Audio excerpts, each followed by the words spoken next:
भौतिक पदार्थों के प्रति करुणा, शोकथा अश्रु ये सब असली आत्मा को न जानने के लक्षण हैं।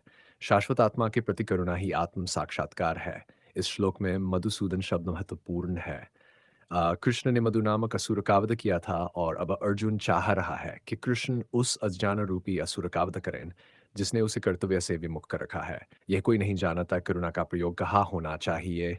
डूबते हुए मनुष्य के वस्त्रों के लिए करुणा मूर्खता होगी हुए मनुष्य को केवल उसके बाहरी पहनावे अर्थात शरीर की रक्षा करके नहीं बचाया जा सकता। जो इसे नहीं जानता और बाहरी पहनावे के लिए शोक करता है, वह शूद्र कहलाता है, अर्थात वह वृथा ही शोक करता है। अर्जुन तो क्षत्रिय था, अतः उससे ऐसे आचरण की आशा न थी। किंतु भगवान कृष्ण अज्ञानी पुरुष के शोक को विनष्ट कर सकते हैं और इसी उद्देश्य से उन्होंने भगवद गीता का उपदेश दिया। ये अध्याय हमें भौतिक शरीर तथा आत्मा के वैश्लेषिक अध्ययन द्वारा आत्म साक्षात्कार का उपदेश देता है, जिसकी व्याख्या परम अधिकारी भगवान कृष्ण द्वारा की गई है। यह साक्षात्कार तभी संभव है जब मनुष्य निष्काम भाव से कर्म करे और आत्मबोध को प्राप्त हो। श्री कृष्ण तथा भगवान अभिन्न है, इसीलिए श्री कृष्ण को संपूर्ण गीता में भगवान ही कहा गया है। भगवान परम सत्य की पराकाष्ठा है। परम सत्य का बोध ज्ञान की तीन अवस्थाओं में होता है: ब्रह्म या निर्विशेष सर्वव्यापी चेतना, परमात्मा या भगवान का अंतर्यामी रूप जो समस्त जीवों के हृदय में है, तथा भगवान या श्री भगवान कृष्ण। श्रीमद् भागवत में परम सत्य की यह धारणा इस प्रकार बताई गई है: वदंती तत्तत्त्वविदस्तत्त्वं यज्ञान मद्वयम ब्रह्मेति परमात्मेति भगवानिति शब्यते। परम सत्य का ज्ञाता परम सत्य का अनुभव ज्ञान की तीन अवस्थाओं में करता है, और ये सब अवस्थाएं एक रूप हैं। ये ब्रह्म, परमात्मा तथा भगवान के रूप में व्यक्त की जाती है। इन तीन दिव्य पक्षों को सूर्य के दृष्टांत द्वारा समझाया जा सकता है, क्योंकि उसके भी तीन भिन्न भिन्न पक्ष होते हैं। यथा धूप दे सूर्य की सतह था सूर्य लोक स्वयं। जो सूर्य के प्रकाश का अध्ययन करता है वह नौसिखिया है। जो सूर्य की सतह को समझता है वह कुछ आगे बढ़ा हुआ होता है, और जो सूर्यलोक में प्रवेश कर सकता है वह उच्चतम ज्ञानी है। जो नौसिखिया सूर्य प्रकाश उसकी विश्वव्यापी था, उसकी निर्विशेष प्रकृति के अखंड तेज के ज्ञान से ही तुष्ट हो जाता है। वह उस व्यक्ति के समान है जो परमसत के ब्रह्म रूप को ही समझ सकता है। जो व्यक्ति कुछ अधिक जानकार है वह सूर्य गोले के विषय में जान सकता है, जिसकी तुलना पर मस्तक के परमात्मा स्वरूप से की जाती है। जो व्यक्ति सूर्य लोक के अंतर में प्रवेश कर सकता है उसकी तुलना उससे की जाती है, जो परम सत्य के साक्षात रूप की अनुभूति प्राप्त करता है। अतः जिन भक्तों ने परम सत्य के भगवान स्वरूप का साक्षात्कार किया है वे सर्वोच्च अध्यात्मवादी हैं। यद्यपि परम सत्य के अध्ययन में रत सारे विद्यार्थी एक ही विषय के अध्ययन में लगे हुए हैं। सूर्य का प्रकाश, सूर्य का गोला तथा सूर्यलोक की भीतरी बातें, इन तीनों को एक दूसरे से विलग नहीं किया जा सकता। फिर भी तीनों अवस्थाओं के अध्येता एक ही श्रेणी के नहीं होते। संस्कृत शब्द भगवान की व्याख्या व्यासदेव के पिता पराशर मुनि ने की है। समस्त धन, शक्ति, यश, सौंदर्य, ज्ञान तथा त्याग से युक्त परम पुरुष भगवान कहलाता है। ऐसे अनेक व्यक्ति हैं जो अत्यंत धनी हैं, अत्यंत शक्तिमान हैं, अत्यंत सुंदर हैं और अत्यंत विख्यात, विद्वान तथा विरक्त भी हैं, किंतु कोई साधिकार ये नहीं कह सकता कि उसके पास सारा धन, शक्ति आदि है। एकमात्र कृष्ण ही ऐसा दावा कर सकते हैं कि वे भगवान हैं। ब्रह्मा, शिव या नारायण सहित कोई भी जीव कृष्ण के समान पूर्ण ऐश्वर्यवान नहीं है। अतः ब्रह्म संहिता में स्वयं ब्रह्मा जी का निर्णय है कि श्री कृष्ण स्वयं भगवान है। न तो कोई उनके तुल्य है, न उनसे बढ़कर है। वे आदि स्वामी या भगवान हैं।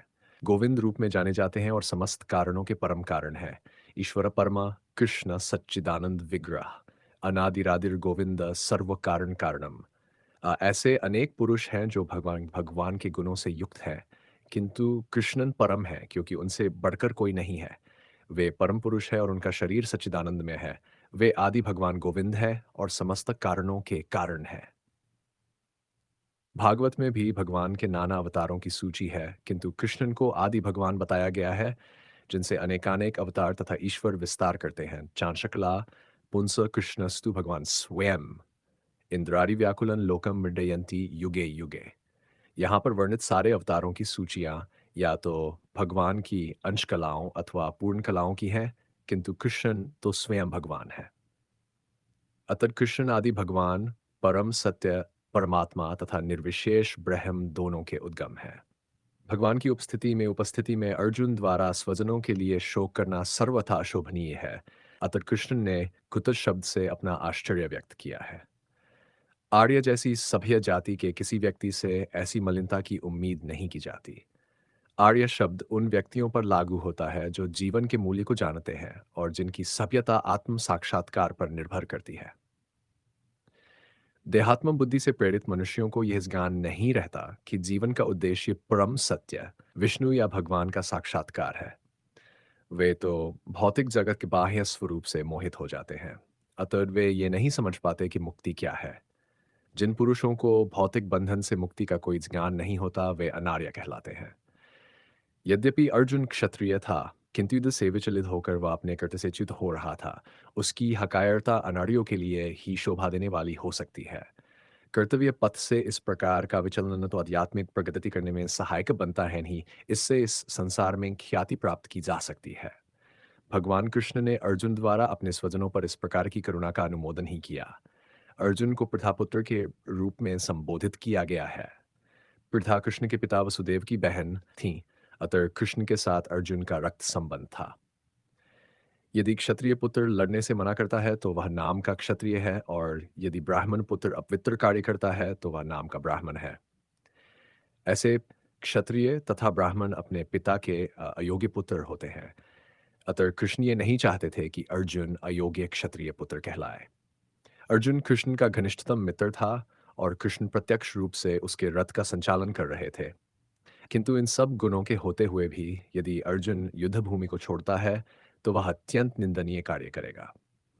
अतः कृष्ण ने कहा कि ऐसी प्रवृत्ति अर्जुन के व्यक्तित्व को शोभा नहीं देती। अर्जुन यह तर्क कर सकता था कि वह परम पूज्य भीष्म तथा स्वजनों के प्रति उदार दृष्टिकोण के कारण युद्ध भूमि छोड़ रहा है। किंतु कृष्ण ऐसी उदारता को केवल हृदय दौर्बल्य मानते हैं। ऐसी झूठी उदारता का अनुमोदन एक भी शास्त्र नहीं करता। अतः अर्जुन जैसे व्यक्ति को कृष्ण के प्रत्यक्ष निर्देशन में ऐसी उदारता या कथित अहिंसा का परित्याग देना चाहिए। भीष्म पितामह तथा द्रोणाचार्य जैसे सम्माननीय व्यक्ति सदैव पूजनीय हैं। यदि वे आक्रमण भी करें तो उन पर उलटकर आक्रमण नहीं करना चाहिए। यह सामान्य शिष्टाचार है कि गुरुजनों से वाग्युद्ध भी किया जाए। यहाँ तक कि यदि भी वे रुक्ष व्यवहार करें तो भी उनके साथ रुक्ष व्यवहार न किया जाए। तो फिर भला अर्जुन उन पर बाण कैसे छोड़ सकता था? क्या कृष्ण कभी अपने पितामह नाना उग्रसेन या अपने आचार्य सांदीपनि मुनि पर हाथ चला सकते थे? अर्जुन ने कृष्ण के समक्ष यही कुछ तर्क प्रस्तुत किए। शास्त्रों के अनुसार ऐसा गुरु जो निय कर्म में रत हो और जो विवेक शून्य हो, त्याज्य है। दुर्योधन से आर्थिक सहायता लेने के कारण भीष्म तथा द्रोण उसका पक्ष लेने के लिए बाध्य थे। यद्यपि केवल आर्थिक लाभ से ऐसा करना उनके लिए उचित न था। ऐसी दशा में वे आचार्यों का सम्मान खो बैठे थे। किंतु अर्जुन सोचता है कि इतने पर भी वे उसके गुरुजन हैं, अतः उनका वध करके भौतिक लाभों का भोग करने का अर्थ होगा रक्त से सने अवशेषों का भोग।